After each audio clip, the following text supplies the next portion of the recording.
Tu t'entraînes dur, tu manges bien, t'es régulier, mais t'as l'impression de plus progresser. Sûrement que t'es en train de faire une de ces erreurs que je vois partout en salle.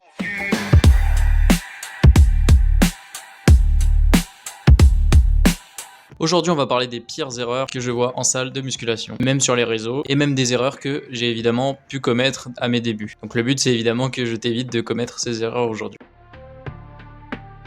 Entraîne-toi au ressenti, c'est extrêmement important. Malheureusement, la musculation, c'est pas si compliqué. Tu as des muscles qui sont responsables de certains mouvements, on appelle ça la biomécanique. Pour résumer, la biomécanique, c'est ça, c'est des muscles dans ton corps qui sont responsables de certains mouvements. Par exemple, si je prends ton deltoïde moyen, donc c'est-à-dire le faisceau latéral de l'épaule, il est responsable de l'abduction de l'humérus. Donc qu'est-ce que c'est? C'est l'élévation du bras, entre guillemets. Donc c'est-à-dire que quand tu fais ce mouvement, en fait, ton deltoïde moyen va travailler. Ton muscle n'en a rien à faire que tu le sentes ou non. On m'en bat les couilles, frère. Évidemment, si tu es très avancé dans ton entraînement, etc., si tu ne sens absolument pas tes muscles pendant que tu les travailles, c'est certainement que ton exécution est mauvaise. Par contre, si tu es débutant, c'est totalement normal de ne pas les ressentir, notamment justement parce que tu n'as pas suffisamment de masse musculaire.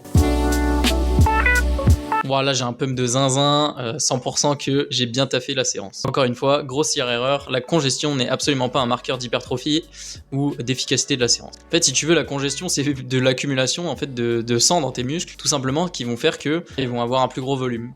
Mais donc, si tu fais des séries très courtes, tu vas avoir moins de congestion, mais tu peux avoir tout autant de stimulus en fait qu'en faisant des séries longues. Et je voulais absolument parler de ce point parce que je vois énormément de pratiquants qui font des séries de 20-30 reps extrêmement légers et qui sont en fait très loin de l'échec, vu qu'on sait qu'aller à l'échec, ou en tout cas proche, c'est un des facteurs les plus importants de l'hypertrophie. Malheureusement, ces gens-là ne donnent pas trop de stimulus à leurs muscles. Le but, c'est pas de souffrir et de ressentir de la brûlure, le but, c'est d'envoyer un stimulus à tes fibres musculaires.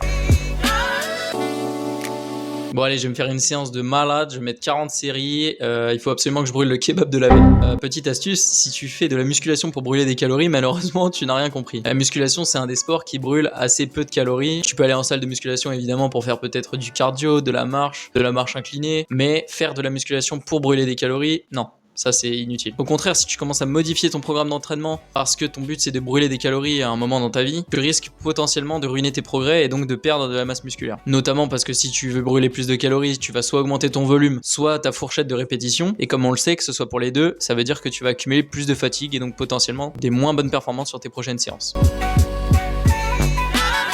No pain no gain, il faut absolument aller à l'échec sur toutes ces séries pour progresser. Pareil, c'est bien d'aller à l'échec de temps en temps. Je rappelle, plus tu te rapproches de l'échec, plus la vitesse de la phase concentrique, donc par exemple sur un curl biceps, ralentit. Quand tu es à l'échec, bah forcément ta dernière répétition c'est celle qui va être la plus lente. On a vu justement que sur des études, que tu ailles à l'échec total ou que tu gardes une répétition en réserve, en termes de stimulus, c'est la même chose. Par contre, en termes de fatigue, tu vas accumuler beaucoup plus de fatigue si tu vas à l'échec que si tu gardes une répétition en réserve. Amuse-toi de temps en temps à aller à l'échec, mais dans la majeure partie du temps, n'hésite pas à garder 1 à 2 répétitions en réserve. Si tu ne vas jamais à l'échec, forcément tu ne peux pas savoir à quoi ça ressemble, donc je t'invite quand même à y aller de temps en temps.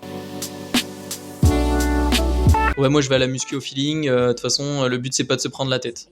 Hein?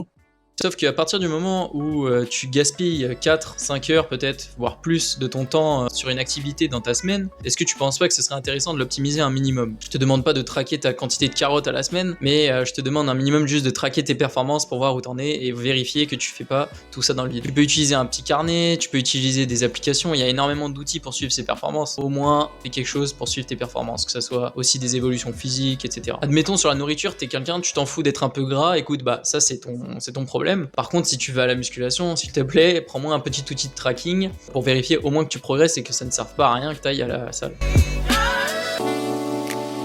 Ok, donc là ça fait 12 minutes 30 que j'ai fini ma séance, c'est bon, je peux prendre mon shaker de 50 grammes de prot. Encore une fois, un énorme mythe, prendre son shaker genre juste après ou juste avant l'entraînement, il n'y a absolument aucun impact quand tu as tes protéines dans la journée. Je dirais quand même que vaut mieux avoir des protéines un peu régulièrement dans la journée au lieu de faire par exemple un seul repas ou ce genre de truc. Et encore, je suis pas vraiment catégorique là-dessus. Je dirais même que d'ailleurs consommer un shaker par exemple juste avant un entraînement, ce serait potentiellement nocif parce que justement tu vas commencer une phase de digestion, etc. Et c'est absolument pas ce que tu veux. Quand tu es à la salle, tu as envie que tout ton corps soit entre guillemets focus sur exécuter tes mouvements et donc envoyer bam du signal électrique. Le timing de tes shakers, le timing de tes trucs, non, on s'en fout. Consomme les calories qu'il faut, les protéines qu'il faut, le reste, arrête de te prendre la tête.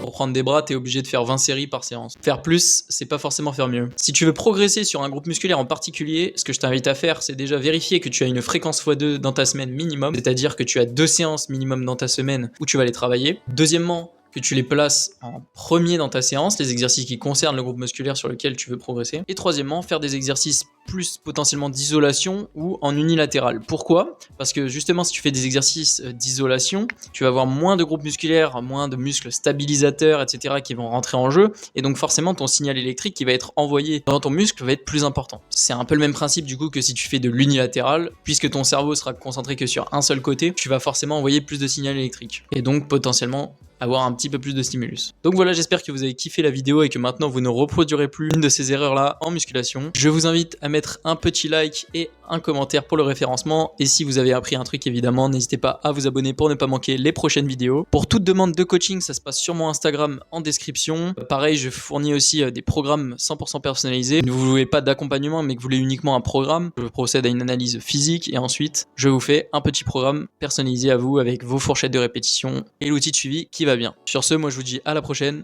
ciao. Yeah, scrolls carved in coral, I recite them like psalms. Blood on the seabed, war etched in my palms. Rising from the trench with the weight of the deep, where kings die silent and titans don't sleep. My court don't speak, they strike like ill.